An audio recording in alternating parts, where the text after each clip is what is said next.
Here is a Lloyd's compact cassette automatic level control tape recorder. This has got to be from either the very late 70s or very early 80s. I had this when I was a kid.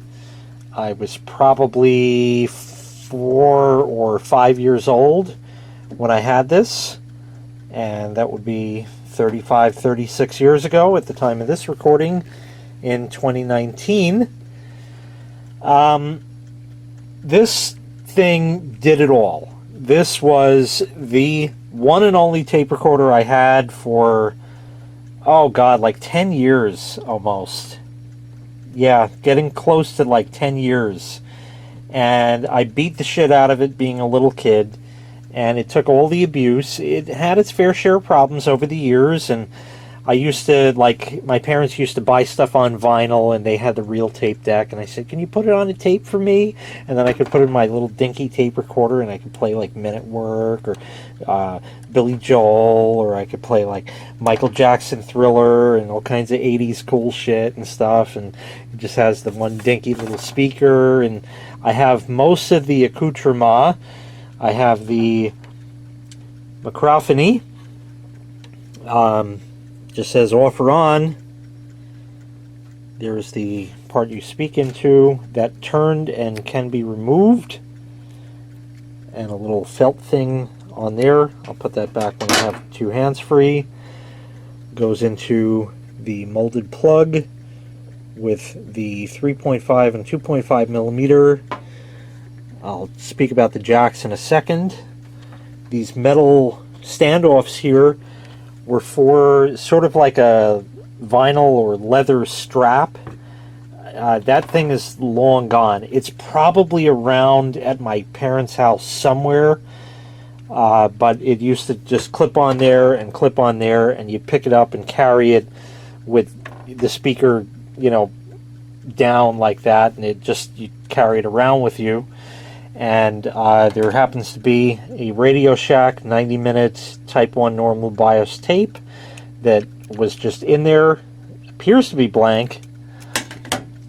And I also have the adapter. And like I said, this thing had its fair share of problems over the years. The adapter, if you see, has been glued, which means we were in here. The Lloyd's adapt-o-pak. And look at the odd voltage of 7.5 volts. Very, very, very peculiar. The adapt-o-pak. And what's even stranger, look, made in Japan. What's even stranger than that is the plug that they use. Now, this unfortunately had broken over the years. So if you look there, will focus on me. There it is. You see how like half of it is gone? That just like vanished. Just broke off somewhere. And it's this weird plug that I've never seen before. Where are you going to find a plug like that? But yeah, that was it. This is a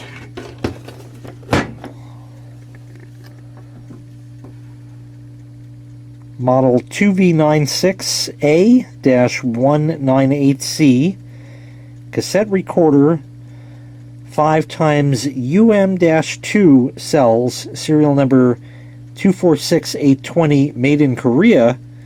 But interestingly enough, the adapt-o-pak was made in Japan. This can take batteries. This panel comes off over here, and you put 2, 3, 4, 5, and that's your power if you wanted to put batteries in it. I think I actually did, yes, I did have batteries in this thing once, and my sister and I took it with some friends of hers that I sort of tagged along with over to that kid's house, which was like a block or two away, and I had it on battery power, and it was like just awesome or something. It was great. And we did like an on the field recording. I still got to put the thing back in it, and it was awesome.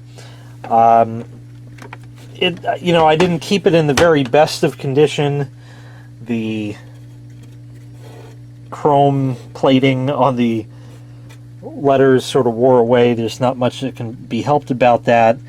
This got scratched up and dented in places, a number of dents actually, but I like that metal coolness with like the center and just starburst out of there. It's great.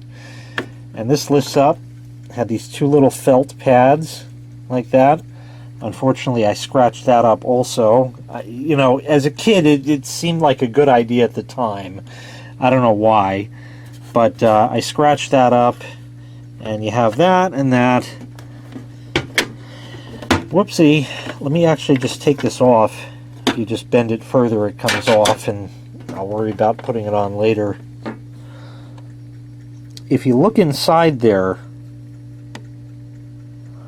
there's sort of like those little lines, little like pieces. That was from a tape that was in here that shredded in the oddest way. It's like the edges of the tape got frayed and little pieces started coming off in here, and it fucked up and ate the tape, and it just, yeah, it was weird because that was in good condition. That was a Maxell metal tape actually, and this would play metal tapes. It can't record it, but it would play it certainly, no problem. You have your record plus play over here, rewind, fast forward, play, and stop. Typical piano keys, and then you have to have a tape in for the record.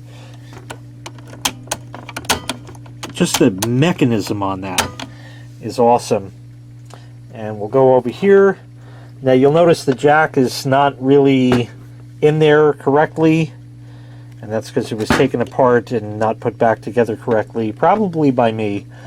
And I'm sure I could fix that 1, 2, 3, but it was just like a royal pain. Looks like it's missing a little piece of plastic there. And we have mic, remote, aux, and ear. Aux was an aux input, I believe, and ear was for earphone, and I used to plug an earphone into this, and that would shut the speaker on it. Now it doesn't really work too well, but it might be just enough that we can squeak out a few words from it. It needs capacitors. It hasn't had power for, God, easy 20 years. Easy 20 years. I played with it just before, and it seemingly is working a bit better than it did. Sometimes you could fast forward a tape and just in the middle just stall on you, and then if you hit stop and sort of hold fast forward down, not till it clicks, but like part way down, it'll work. So there's worn belts or rubber tires or something inside. But anyway, let me get this all plugged in and set up, and we'll try recording on it and try playing it back. Okay, I have everything all plugged up. The plug still does fit. You have to sort of jam it in there, and then you don't really want to touch it because it's not, as nice in there as it used to be. We'll take the cassette, and it pops in just like that. That goes down. I'm just going to leave it open because you can see it better that way. The microphone has an on-off switch, and we'll first do like fast forward and rewind. It's crackly and it'll boop at you, and it does bad stuff because things are not as they once were. So it fast forwards, it rewinds. There's no auto stop, so yeah. And that was not a spring or anything. That was like the speaker going. So either that or X-Show81X, is heard over here. But anyway, I think we're ready. So Oh, nope. We're going to take a leak first.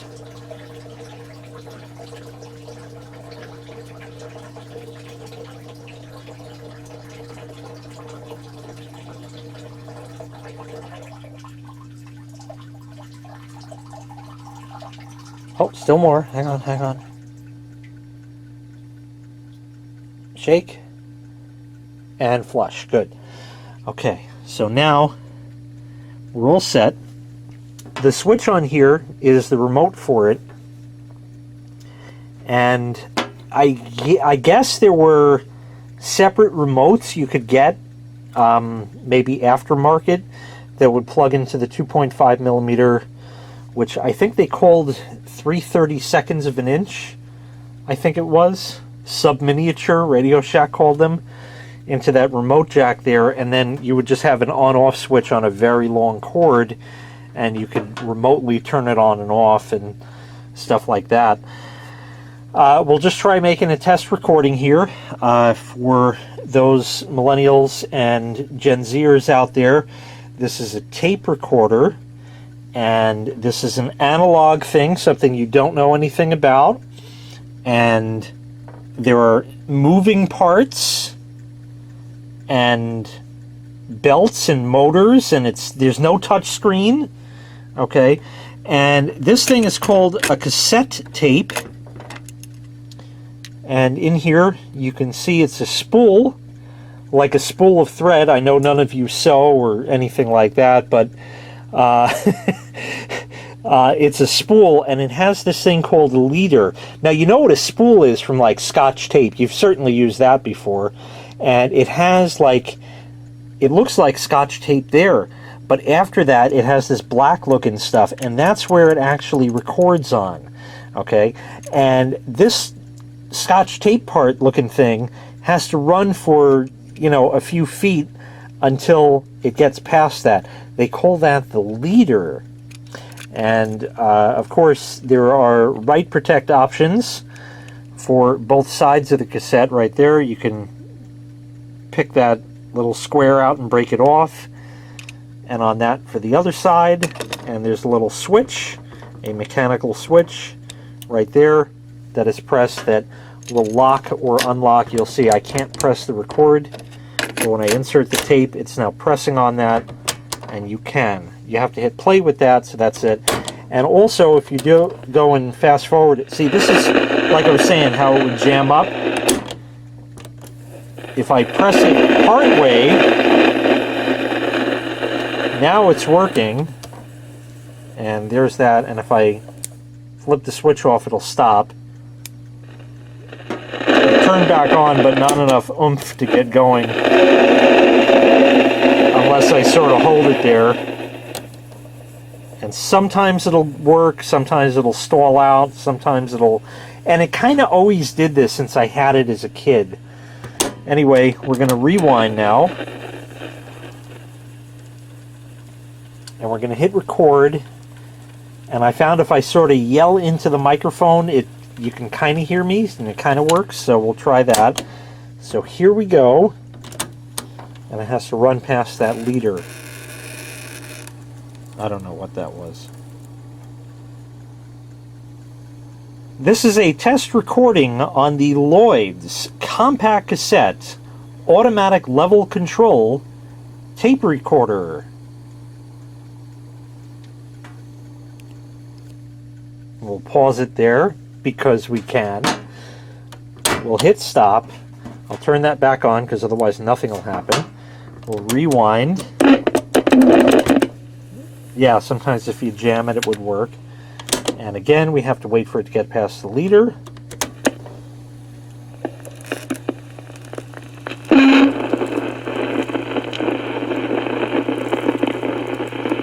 This is a test recording on the Lloyd's compact cassette automatic level control tape recorder. Well, it kind of worked.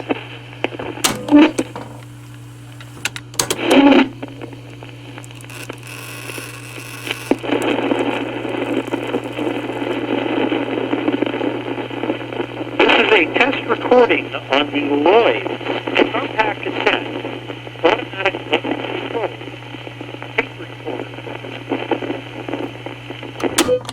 So it kind of almost still sort of works, and with a little bit of work, this can be made to actually work again properly.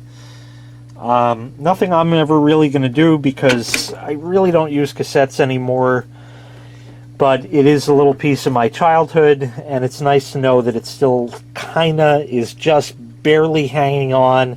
This thing, like I said, is at least 35 years old, if not older than that. And for certain, there's nothing you can buy today that will last this long. So, an awesome piece of history in my life. And I had another tape recorder. I don't remember the brand or anything about it. It was black. It had a red record button. And when I was moving, I had to throw some stuff out. And I had a choice of keeping one of these. And I kept this one instead of the other one, even though the other one was a bit newer. I think it had a tape counter. Don't even remember what brand. I said, no, I got to keep the original one because it's just the styling of it alone is awesome. So that was the Lloyd's, whatever the model number was before that I cannot remember. Automatic level control, compact cassette, tape recorder from fuck knows when. Thank you very much for watching. Make sure you click like. Make sure you click subscribe, and take care. We'll see you next time. Bye-bye.